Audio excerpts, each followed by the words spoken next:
بسم اللہ الرحمن الرحیم۔ السلام علیکم ورحمۃ اللہ وبرکاتہ۔ دوستو، میرا نام محمد حسن پالن پوری ہے۔ ہمارے چینل میں آپ کا استقبال ہے۔ دوستو، ہمارے اس چینل سے قرآن و حدیث کی اچھی باتیں، صحابہ کرام، اولیاء اعظام اور علماء حق کے واقعات، ارشادات، ملفوظات، نیز دین و دنیا کی بہترین، ضروری اور سچی باتیں پہنچائی جاتی ہے۔ لہٰذا آپ کی بڑی مہربانی ہوگی اور ہماری محنت میں بھی آپ کا انشاءاللہ پورا حصہ ہوگا۔ تو دیر نہ کیجیے، ابھی آپ ہمارے اس چینل کو سبسکرائب کیجیے اور بیل آئیکن کا بٹن دبا کر آل بیل پر کلک کیجیے، اور ساتھ ہی میں ہمارے ویڈیو کو لائک کیجیے اور شیئر کیجیے اور صدقہ جاریہ بنائیے۔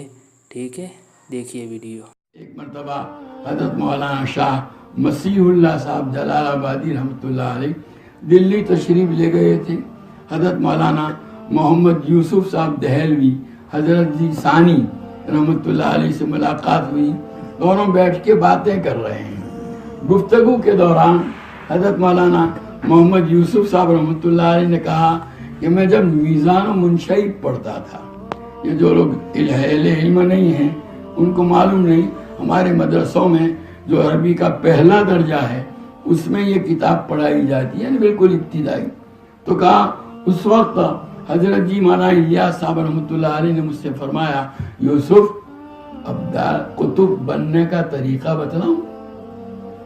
تو ہمارا یوسف صاحب یہ واقعہ بیان کرتے ہوئے حضرت مولانا مسیح اللہ صاحب رحمۃ اللہ علیہ سے فرماتے ہیں کہ بغیر اب کتب اور ابدال کے مرتبوں میں غور کیے ہوئے، اور کیا غور کرتا، طفل مکتب تھا۔